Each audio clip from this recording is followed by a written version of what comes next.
Hello ss1 students, you are welcome to this class. Today we'll be continuing from where we stopped in our last class.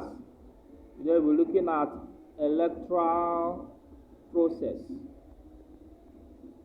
Electoral process or electoral system. Now an electoral system can be defined as the process and procedure by which citizens of a democratic country select those who will represent them in the parliament. Look at the characteristics of an electoral system. The characteristics of an electoral system. Okay.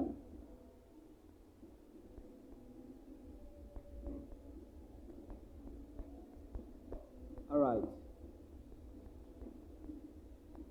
Number one, an independent electoral commission must be in existence. Number two, periodic and regular elections. Number three, adoption of secret voting system. Number four, the limitation of the country into constituencies. All right, the adoption of universal adult suffrage, and so many of them. We have tons a topic like this before, so you can check out the video. So let's go further and look at the types of electoral system that we have. The types of electoral system we have number one, single member constituency. Please, this from here, from this place, electoral processes or electoral process. We have done a note like this before, so you can check the channel and look for the note. So we'll go further without wasting our time. Go further to types of electoral system, which is single member constituency. This system is also called simple majority or first past the post. It is a system in which the candidate that scores the highest number of votes cast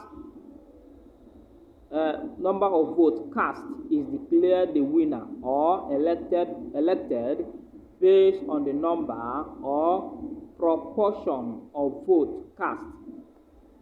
Okay. It is practiced in Britain, Nigeria, USA. We have an example here. Okay. Candidate A score 3,400 votes. Candidate B score 4,000 votes. Candidate C score 4,500 votes. Then the total vote is 12,100. Then candidate C, according to this result, candidate C is declared the winner. Why? Because he or she scored the highest. Yes. Look at the advantages. Number one, it is easy to operate. Number two, it produces a clear winner at the first instance. Number three, it is cheaper to operate because there is no runoff election. Number four, election results are well understood. Number five, it discourages post-election crises and political instability. Number six, it makes candidates responsible to the voters. Number seven, results are well understood by the electorate. Okay, let's look at the disadvantages of this system. It neglects the interest of the minority, especially when the winner comes or emerges from the majority. Number two, it encourages mediocrity in government instead of meritocracy. Number three, smaller parties have little chances of winning an election. Number four, it encourages rigging, massive rigging. Number five, the elected representation or representative may not be the wishes of the people. Now, this is a typical picture. The Nigerian case. Is it a Nigeria? Okay. It's a Nigerian case whereby the electorate are casting their vote.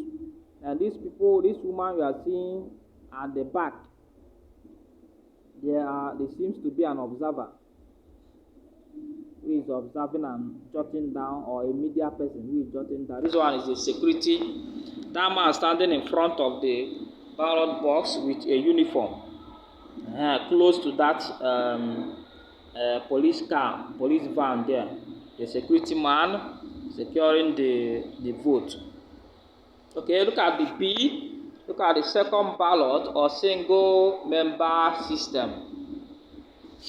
Is a system. This system is adopted if no candidate fails to obtain a majority of the total vote cast in a constituency where absolute majority system was first used. Then the candidate that scored less than 10% of the total vote cast is total vote cast in absolute majority will withdraw while others will contest for a second ballot from which a winner must emerge. Where no winner emerges by scoring 50% of the total vote cast, the candidate with the highest vote will be declared the winner. It is adopted by France in her National Assembly election. So that is the thing. You have the C, which is alternative voting system. This one could be referred to as a system where each voter is granted the permission to indicate in order of reference the candidate of his choice. Yes, alternative voting, the electorate or the voter is allowed to indicate the candidate of his choice. All right. Okay, let's look at the merit of the system. It establishes government with popular legitimacy. That's number one. Number two, it encourages active participation of both minority and majority party, since the chances of winner is open to all. Number three, it encourages meritocracy, since voting is on individual basis. Number four, votes are not wasted but redistributed. Number five, it is more democratic in nature because it accommodates the wishes of the majority. Let's look at the demerit. It may not succeed in developing countries with high level of illiteracy. Number two, it is time consuming. Number three, it is exposed to rigging during recounting and redistribution of votes. The last one, it encourages formation of many political parties, just like in Nigeria.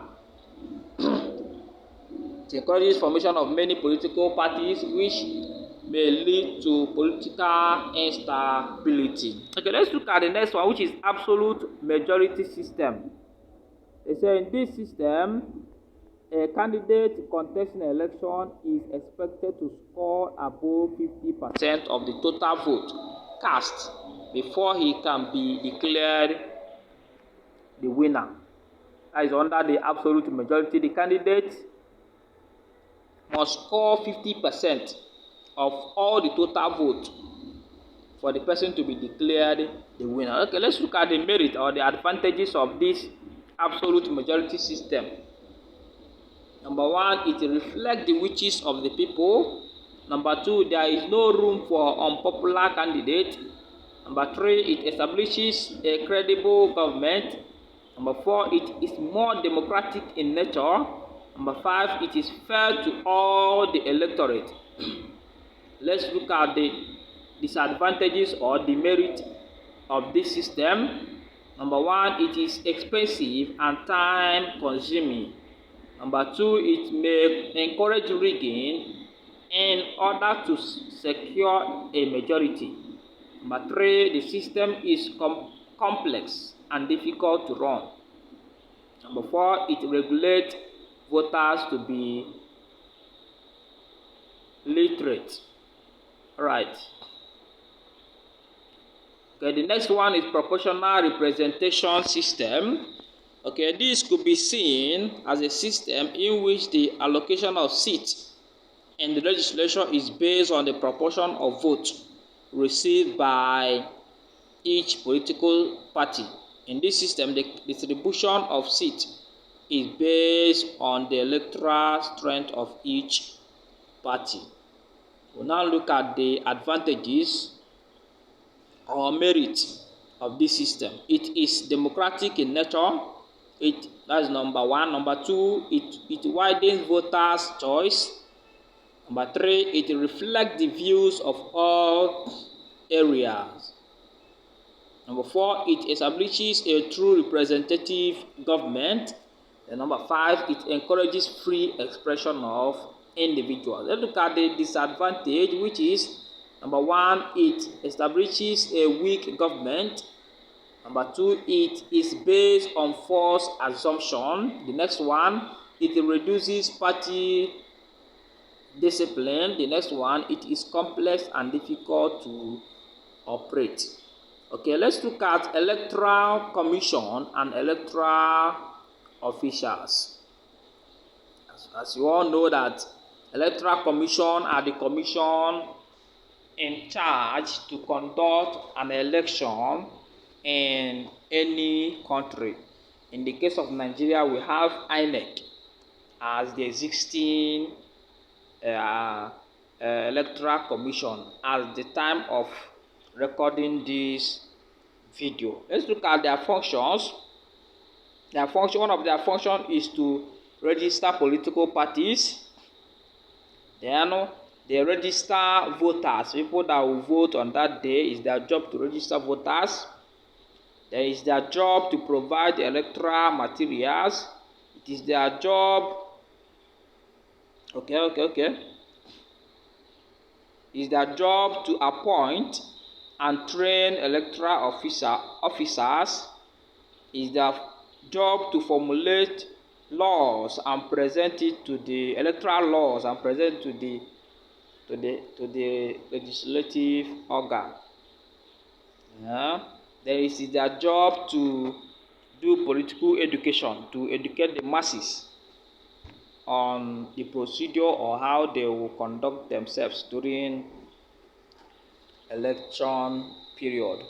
Let's look at the problems. There are problems. Number one, political interference. Yes, political interference. The ruling party may interfere during the election.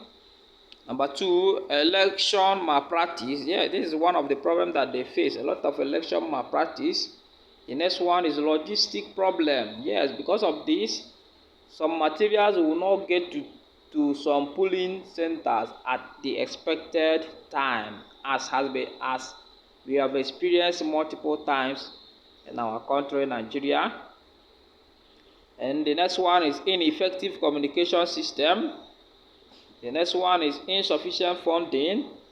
The next one is partisan activities of electoral officials. Yes, some electoral officials belong to one party or the other, thereby causing problems during the polling time.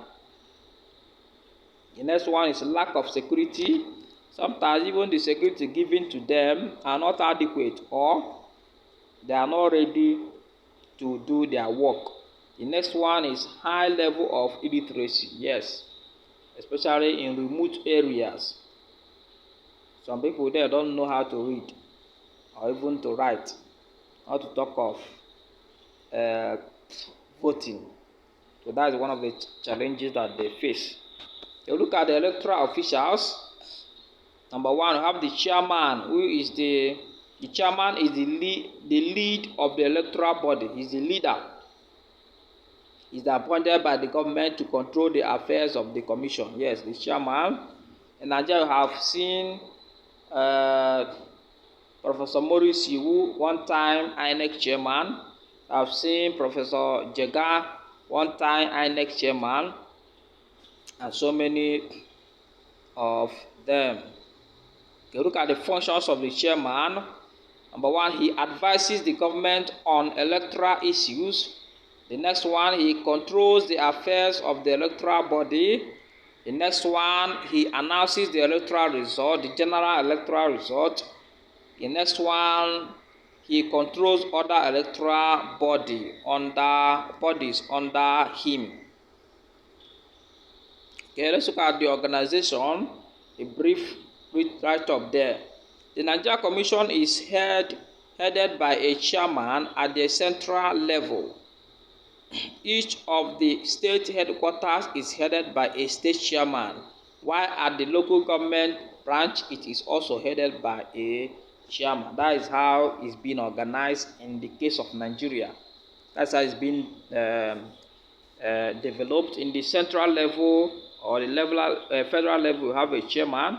In the state level, you have the chairman there, while in the local government level, you still have a chairman there. So please do well to do this assignment to get a long way in helping you. This class was brought to you by an education agency, Uzie Academy HSA. We are into mass literacy, adult education, reading and writing classes. And we as well have an online class. We use the platform called Zoom and Cisco WebEx. Conduct an online class in case you are interested in that, or in anywhere you are in the world or in Nigeria, you can learn something. Okay, we prepare pupils that are in primary school, are preparing for their common entrance or Navy exam or federal school exam or any kind of exam within their level. Prepare them for those exams using that platform. Especially those of them that are in primary 4, 5, and 6. We prepare them. Apart from them, we still have our special classes, online classes with JS1 to JS3 students, mathematics, English, and science related subjects. We still have other classes with our ss1 to ss3, mathematics, English, and other science related subjects. So do well to contact us. Please, if you need this note for this is third term scheme of work, if you need the note, do well to contact us on 08133577465 or 07088742960. Please remember our slogan: pursue knowledge. What you know today is 100% capable of helping you today and tomorrow. Thank you very much.